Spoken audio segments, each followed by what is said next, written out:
कक्षा 12वीं भौतिकी अध्याय 1 गॉस कीपर में। आज गॉस कीपर में करेंगे और इससे संबंधित और एप्लीकेशन वगैरह, इसके अनुप्रयोग वगैरह जो है उसको भी करना चालू करेंगे हम लोग। तो सबसे पहले गॉस कीपर में है क्या, इसके बारे में जानना चाहते हैं। गॉस कीपर में मैं सीधे सीधे परिभाषा देनी है आपको कि निर्वात में किसी बंद पृष्ठ से गुजरने वाला संपूर्ण विद्युत फ्लक्स उस बंद पृष्ठ के अंदर उपस्थित कुल आवेश का 1/ε0 गुना होता है, जहाँ ε0 क्या है, निर्वात की विद्युतशीलता है। अब ऐसे ही इसी को समझाने के लिए हमने मान लिया यदि यदि यदि किसी बंद पृष्ठ के अंदर उपस्थित कुल आवेश प्लस क्यू हो, तो गॉस के नियमानुसार उस पृष्ठ से गुजरने वाला संपूर्ण विद्युत फ्लक्स जो है फाई ई से दिया जाएगा। फाई ई, ये फाई ई दिया हुआ है आपका। फाई ई बराबर ये समाकलन है, ओवर क्लोज सरफेस बोलते हैं, ई डॉट डी एस, वैक्टर ई डॉट डी एस, ये जो है क्यू अपॉन ε0 के बराबर होगा। जहाँ ये समाकलन दिया हुआ है ओवर क्लोज सरफेस या बंद पृष्ठ को दर्शाता है। तो ये परमेय है। इसमें बहुत सारी बातें ऐसी रहती हैं, जैसे कि आपका फ्लक्स क्या होता है, विद्युत फ्लक्स क्या होता है, इसको थोड़ा समझना पड़ेगा। विद्युत फ्लक्स वास्तव में होता क्या है। मान लिया ये एक नदी है, नदी आपकी बह रही है और नदी जो बहती हुई जा रही है वो कुछ ऐसी दिखाई दे रही है आपको, जैसे मैंने पहले वाटर फ्लक्स समझाया था पहले, बिल्कुल ठीक वैसे ही इस नदी को यदि हम यहाँ से काट दें और यहीं पे जाके खड़े हो जाएं, तो जितना पानी यहाँ से निकल रहा होगा उसको हम कहते हैं वाटर फ्लक्स।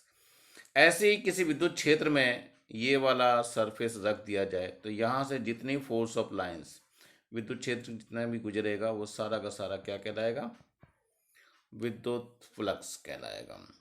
इसी विद्युत फ्लक्स को लेकर के आज हम अपना क्वेश्चन करना चालू करेंगे। इसमें थ्योरम को प्रूव करना चालू करेंगे।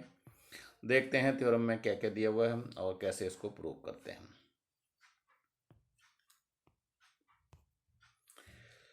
तो ये एक क्लोज सरफेस दिया हुआ है आपको, एक ये क्लोज सरफेस है, गोला सा दे रखा आपको। इसको हम गॉसियन सरफेस बोलते हैं। क्या बोलते हैं इसको? Gaussian surface.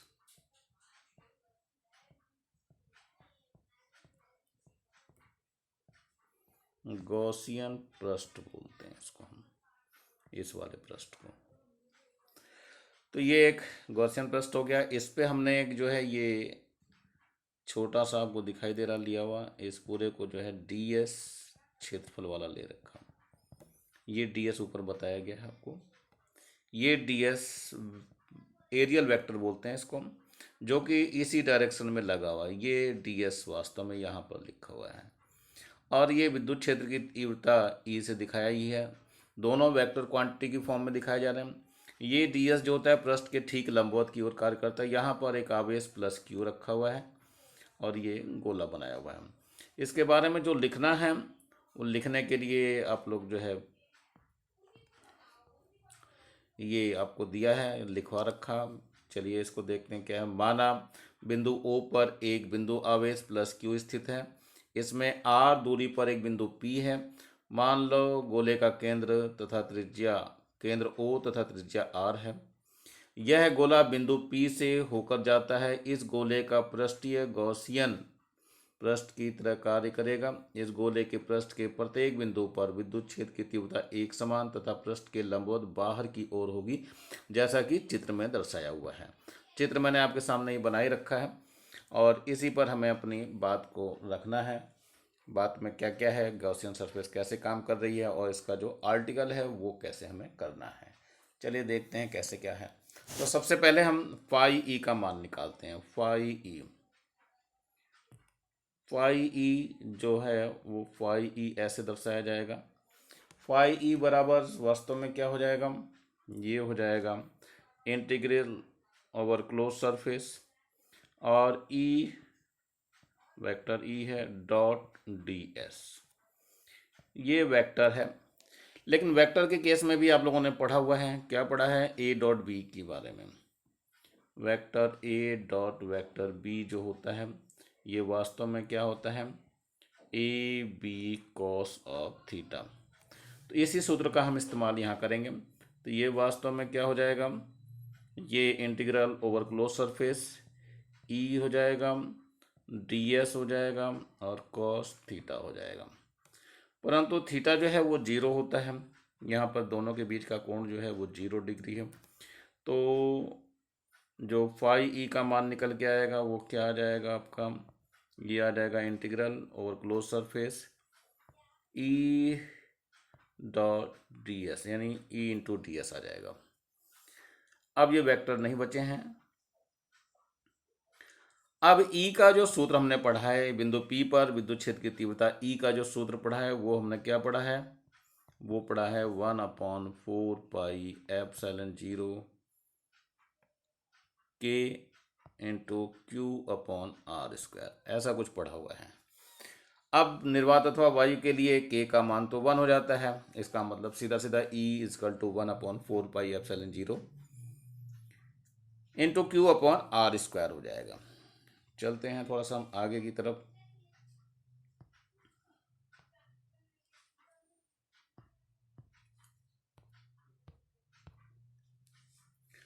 यहाँ देखते हैं जरा हमने अभी क्या क्या निकाला है।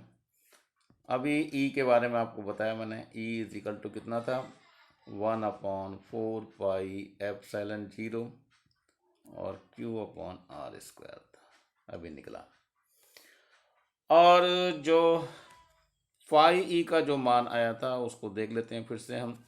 फाई ई कितने के बराबर हुआ था, ये phi E is equal to था आपका integral over closed surface, E की वैल्यू रख दी थी हमने 1/4 pi epsilon 0 and Q upon R square, और यहाँ डी एस है। अब ये सारा का सारा नियतांक है, इसको बाहर निकाल दिया जाएगा, Q upon 4 pi epsilon 0 into R square, और ये इंटीग्रल ओवर क्लोज सरफेस और डी एस। ये वास्तव में डी एस क्या है, गोले का वक्र पृष्ठ, चारों ओर से इसका कितना क्षेत्रफल बैठता है वो इंटीग्रल डी एस बैठता है। इसका मतलब integral of close surface D S का मान जो है वो गोले का जो वक्र पृष्ठ है वो ले लेंगे 4 पाई आर स्क्वायर हो जाएगा। अब ये वैल्यू इसमें रखने चालू कर देंगे। ये हमारा मान किसका था, फाई ई का था। तो फाई ई हम फिर से निकाल लेंगे, कितना आता है फाई ई देख लेते हैं। तो फाई ई बराबर हो जाएगा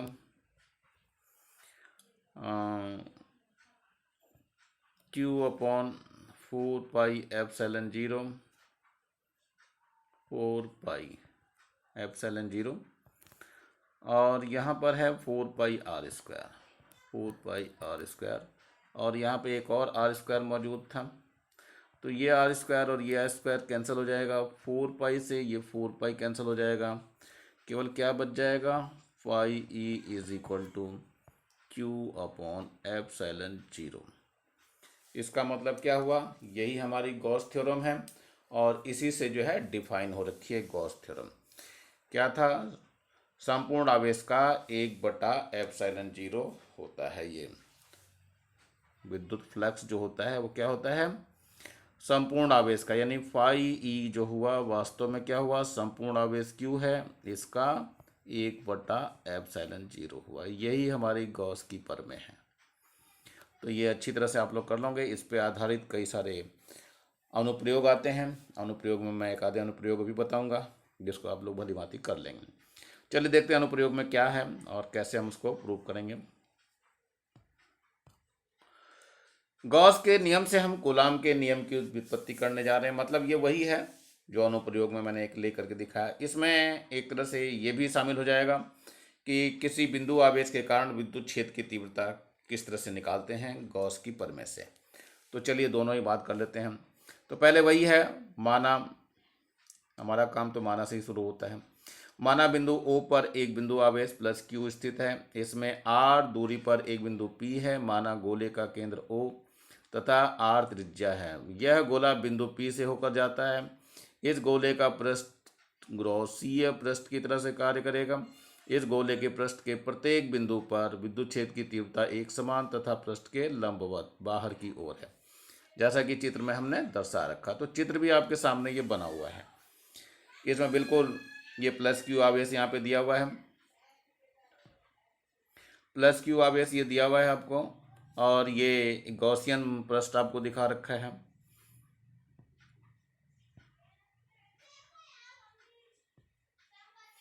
ये गॉसियन पृष्ठ आपको दिखाया हुआ इतना सा जो दिखाई दे रहा है आपको, बिंदु P इस पर यहाँ स्थित है। इस गॉसियन पृष्ठ पे ये ds लिया हुआ है, जिसकी डायरेक्शन ये दिखाई हुई है आपको, और विद्युत क्षेत्र की तीव्रता भी इसी डायरेक्शन में आगे की ओर आपको दिखाई दे रही है। इन दोनों के बीच का कोण जो है वो 0 डिग्री है।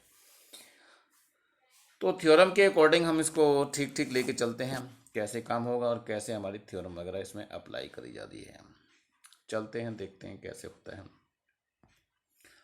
तो इसके बारे में लिखना मैंने पहले ही बता दिया आपको कैसे लिखना है। लिखने के लिए तो पीछे मैंने बताया था वही लिखना है आपको, और बाकी इसमें अब डेरिवेशन है, डेरिवेशन में हम कैसे काम करेंगे ये आपको देखना है कि किस तरह से ये काम करता है अपना। यानी कूलाम का नियम निकालने के लिए सबसे पहले हमें विद्युत क्षेत्र निकालना पड़ता है।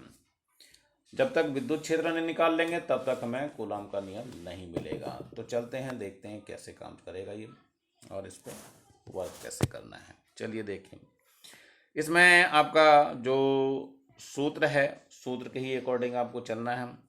ये फाई ई जो होता है इसका सूत्र हमने अभी सिद्ध करके दिखाया आपको, और जो सूत्र होता है उसके बारे में भी चलते हैं बात। ये था ई डॉट डी एस वैक्टर की फॉर्म में, और ये इंटीग्रल था ओवर क्लोज सरफेस था। इसके बाद क्या हुआ, ई डॉट डी एस का जो मान है वो वास्तव में ये इंटीग्रल ओवर क्लोज सरफेस ये हो जाएगा ई डी एस कॉस थीटा, लेकिन थीटा क्या है वो 0 डिग्री है। तो क्या हो जाएगा, ये इंटीग्रल ओवर क्लोज सरफेस ई D S cos 0 degree, cos 0 degree की वैल्यू 1 होती है, तो ये 1 हो जाएगा। T S E D S cos 0 that is 1। इसका मतलब फाई ई की जो वैल्यू आ गई वो कितनी निकल के आ गई आपकी, ये निकल के आ गई इंटीग्रल ओवर क्लोज सरफेस ई डी एस, ये ई डी एस आ गया है। लेकिन अभी हमने जो नियम पढ़ा था गॉस की थ्योरम से, गॉस की प्रमेय से फाई ई का जो मान आता था वो ये था कि जो आवेश है वो और एप्सिलॉन 0 1/एप्सिलॉन 0 के इक्वल होता है, यानी कि आवेश का 1/एप्सिलॉन 0 गुना होता है। ये दोनों इक्वेशन हमें बराबर कर देनी है और इसको सॉल्व करना चालू करना है। यानी क्या हो जाएगा आपका Q/एप्सिलॉन 0 इज इक्वल टू कितना हो जाएगा, देखते हैं। ये हो जाएगा इंटीग्रल ओवर क्लोज सरफेस ई डी एस के बराबर हो जाएगा। चलते हैं अगले पृष्ठ पे, अगले पृष्ठ पे थोड़ा सा और दिखाई देगा। हाँ, अब यहाँ चले आते हैं। अभी आपके सामने जो प्रूव करके दिखाया वो ये दिखाया मैंने कि Q/एप्सिलॉन 0 इज इक्वल टू ई, ये था इंटीग्रल ओवर क्लोज सरफेस, और डी एस, ये क्लोज सरफेस एस है। अब ई तो इसमें कांस्टेंट है, हर तरफ समान रहता है, इसलिए इसको ऐसे ही रहने दीजिए, इसको ई को बाहर निकाल दीजिए। ये आ जाएगा integral over closed surface D S. ये गोले के वक्र पृष्ठ को दर्शाता है। तो ये वक्र पृष्ठ गोले का जो होता है वो कितना होता है आपको पता है भली भांति, ये होता है 4πr²। इससे ई का मान निकल जाएगा, ई बराबर कितना हो जाएगा 1/4πε0 और Q/r²। यही विद्युत क्षेत्र की तीव्रता है। यहाँ तक का व्यंजक भी आपसे पूछा जा सकता है अनुप्रयोग में, लेकिन हमें कूलाम का नियम बताना है। तो कूलाम का नियम यानी विद्युत क्षेत्र की परिभाषा से लेते हैं। विद्युत क्षेत्र की जो परिभाषा होती है वो वास्तव में एकांक आवेश पर लगने वाला बल होता है, यानी F/Q0 होता है। तो हमें F का मान निकालना है तो एफ बराबर हो जाएगा ई इंटू क्यू जीरो। अब ई की वैल्यू रख दीजिए। ई की वैल्यू कितनी है? 1/4 पाई एप्सिलॉन 0 और Q अपॉन आर स्क्वायर। तो Q जीरो और आ जाएगा यहाँ पर, और यही जो है न्यूटन का सूत्र है। न्यूटन के सूत्र में क्या कहा गया है, वैसे आप भली भांति जानते हैं कि किसी भी दो आवेशों के बीच लगने वाला आकर्षण अथवा प्रतिकर्षण बल का मान जो होता है उन आवेशों के गुणनफल यानी Q1 Q2 के अनुक्रमानुपाती तथा बीच की दूरी के वर्ग के व्युत्क्रमानुपाती। यही न्यूटन का नियम है। इसी की सहायता से आप लोग इसको हल करेंगे। मेरे ख्याल से ये समझ में आ गया होगा। हम थोड़ा सा और आगे चर्चा कर लेते हैं। यदि ये क्या हो हमारे पास, अब जो है गोलीय कोष ले रहे हैं हम। क्या ले रहे हैं? गोलीय कोष। ये है गोलीय कोष के बारे में बात कर रहे हैं हम। गोलीय कोष क्या होता है? जैसे ये खोखला गोला ले लिया हमने। खोखला गोला लेने के बाद आवेश जब इसको देंगे, इसकी त्रिज्या हमने कैपिटल आर मान रखी। जब इसको प्लस क्यू आवेश दिया जाएगा तो ये प्लस क्यू आवेश चारों ओर इस गोले पे वितरित हो जाएगा। ये पूरा का पूरा आवेश चारों ओर गोले पर वितरित हो जाएगा। ऐसे ही आपको वितरित करके बना देना है। अब मान लिया इससे आर दूरी पर कोई बिंदु P है। यहाँ हमें विद्युत क्षेत्र की तीव्रता निकालनी है और ज्ञात करनी। यहाँ पर E ज्ञात करना है किधर है। वैसे तो इसकी डायरेक्शन इस तरफ होगी, प्लस से दूर की ओर भागता है। तो यहाँ पर जो वास्तव में जो फार्मूला लगता था वो फाई ई बराबर जो हम लगाते थे, phi E is equal to कितना होता था? ये होता था integral over closed surface E dot D S, ये होता था। फिर इन दोनों के बीच में, चूंकि ये गॉसियन सरफेस लेनी है आपको, यहाँ पर गॉसियन सरफेस आर से दिखाना है दूरी पर, और यहाँ पर ये दोनों चीज़ें ई बी इसी डायरेक्शन में दिखाना है आपको, और इसी डायरेक्शन में डी एस भी शो करना है। दोनों सेम ही डायरेक्शन में रहेंगे। चित्र आप लोग बना लेंगे। अब इसमें ई डॉट डी एस है, ई का मान हमें निकालना है। फाई ई का मान वास्तव में Q अपॉन एप्सिलॉन 0 होता है, और यहाँ पर ई बाहर आ जाएगा, ई डी एस कॉस थीटा हो जाएगा। ये इंटीग्रल हो जाएगा ओवर क्लोज सरफेस। अब कॉस थीटा यानी थीटा तो 0 होता है, तो इसकी वैल्यू रख देंगे हम। कैसे आएगा सॉल्व करते देखते हैं जरा कैसे होता है। ये आपका आ गया Q upon epsilon 0 is equal to, ये था इंटीग्रल ओवर क्लोज सरफेस और E D S cos 0। Cos 0 की वैल्यू 1 होती है, तो 1 वैल्यू रख देंगे। तो ये हो जाएगा ई डी एस इंटू 1। ये कितना हो जाएगा? ये ई तो बाहर आ जाएगा, और ये over closed surface D S हो जाएगा, और डी एस का जो मान है वो 4 पाई आर स्क्वायर होता है। 4 पाई आर स्क्वायर होता है, और यहाँ Q अपॉन एप्सिलॉन 0 है ही है। इससे E की वैल्यू निकल जाएगी। E निकल के जो आएगा वो कितना हो जाएगा? E इज इक्वल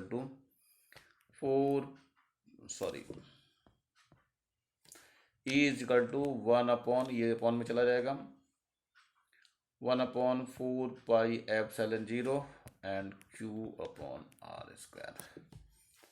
ये सब चीज़ें हो जाएंगे, ये फॉर्मूला आ जाएगा। अब गोलीय पृष्ठ पे अगर लेते हैं हम, तो गोलीय पृष्ठ के ऊपर लेते हैं हम, तब क्या हो जाएगा?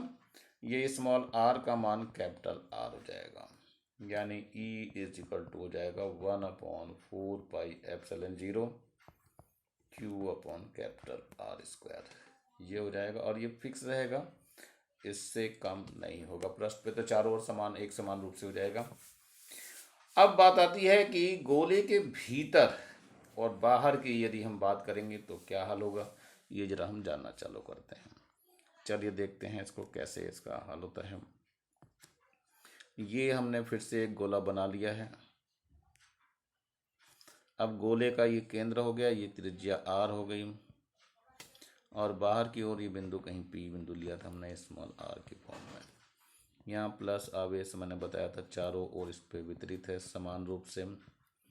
ध्यान रखना गोले के भीतर आवेश नहीं है, इसलिए विद्युत क्षेत्र की तीव्रता शून्य होगी। तो मैं यहाँ पर ये विद्युत क्षेत्र की तीव्रता और ये दूरी के बीच में संबंध करके दिखा रहा हूँ आपको कैसे होगा।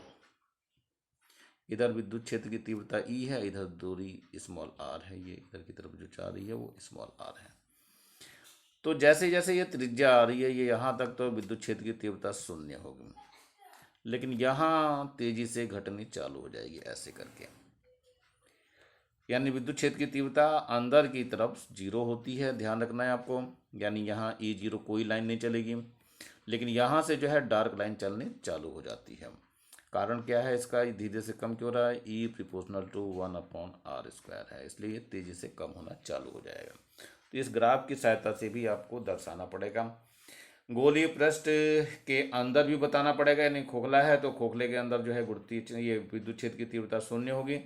पृष्ठ पर मैंने बता दिया पृष्ठ पे कितना होता है, फिक्स होता है ये होता है 1/4πε0 और Q/R², जहाँ कैपिटल आर क्या है, इस वृत्त की त्रिज्या है, यानी इस गोलीय कोश की त्रिज्या है।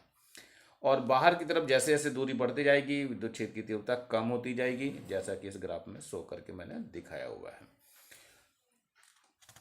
ये आर्टिकल खत्म हो रहा है, ये लेसन भी समाप्त हो रहा है। मेरे ख्याल से सारी चीज़ें समझ में आ गई होंगी। इसमें जो कुछ बचा हुआ है उसको आप लोगों को घर पे करना है। बुक्स वगैरह आप लोग परचेस कर लीजिए। ये जो बुक है मेरे हाथ में जो दी हुई है ये प्रबोध की है, चाहे नवबोध की भी ले सकते हैं आप लोग, कोई सी भी एक ले लीजिएगा जो आपके सामने रहे कम से कम, और आप लोगों की मदद करेगा। घर पर आप लोग पढ़ाई चालू कर दीजिए, किसी भी तरीके से देरी मत कीजिए। एग्ज़ाम में मान लिया एग्ज़ाम सीजी बोर्ड में कुछ कोर्स कम भी हो जाता है, लेकिन नीट वगैरह में जब भी आप पेपर देंगे या और IEEE का पेपर देंगे या किसी भी कंपटीशन में पेपर देंगे तो इन सब चीज़ों को ये नहीं कहा जाएगा तुमने पढ़ा है या नहीं पढ़ा है। तो मेरे ख्याल से आप लोगों को पढ़ाई करनी है और 100% आपको रिजल्ट देना है। आज मैं इतना ही छोड़ूंगा, और मेरे बारे में अच्छी तरह से जानते हैं आप लोग, मैं RS प्रसाद, और आप लोगों से आशा करता हूँ कि मेरे वीडियो को लाइक करेंगे, शेयर करेंगे और सब्सक्राइब करेंगे, कमेंट्स भी करेंगे कैसा लग रहा है ये वीडियो, जिससे मैं और अच्छी अच्छी वीडियो बना करके आपको दे सकूँ। Thank you, have a nice day.